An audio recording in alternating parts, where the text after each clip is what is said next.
kinesiskt snacks. Det ska vi testa. Vi börjar med den här. Känns ganska hårt, det gör det. Luktar väldigt sött. Så här ser den ut. Vi smakar på en gång.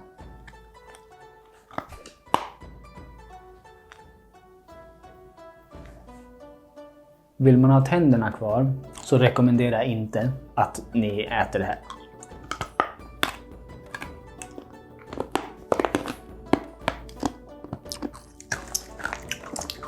Nej, 0% päron skulle jag säga. 100% socker, hårt som bara den. Jag ger dem en mustasch av 10.